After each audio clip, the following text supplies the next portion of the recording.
I saw the interview of the LSK President, and I was surprised that she was arrogating herself the position of a judge. We have presented the evidence to court. How did she assess that it was not watertight? And how did she assess that he did not miss the threshold? That is a court process, you know. And there is no court that admits a charge sheet that is defective, you know.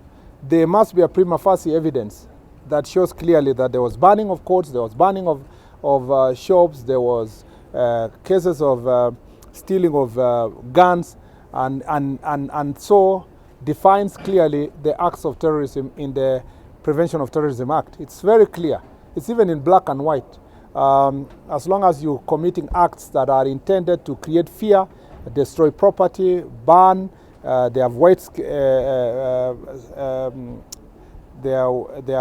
are instilling fear to the population and so forth.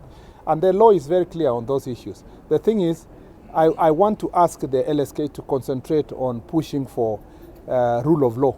And that rule of law includes taking suspects to court. Once they go to court, the president can either turn herself to become a defense counsel and therefore speak on behalf of the defense, but she can also speak on behalf of the people of Kenya who are suffering.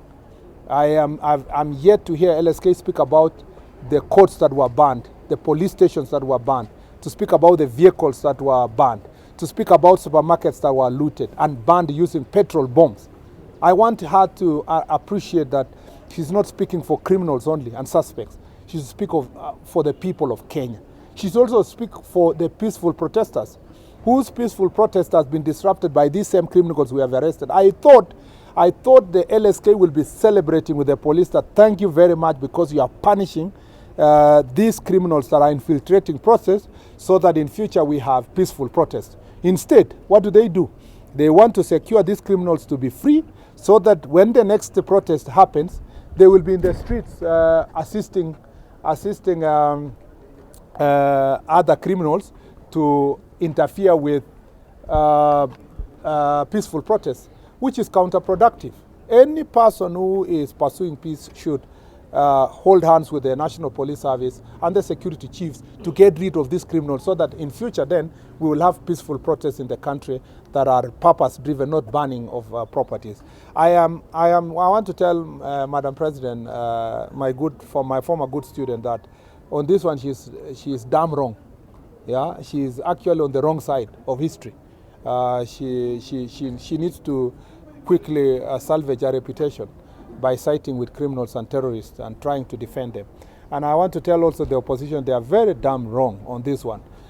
They should be the first ones to help us make sure that all these organizers of criminal activities are dealt with so that them, being in the opposition or any other citizen of Kenya, can now organize peaceful protests.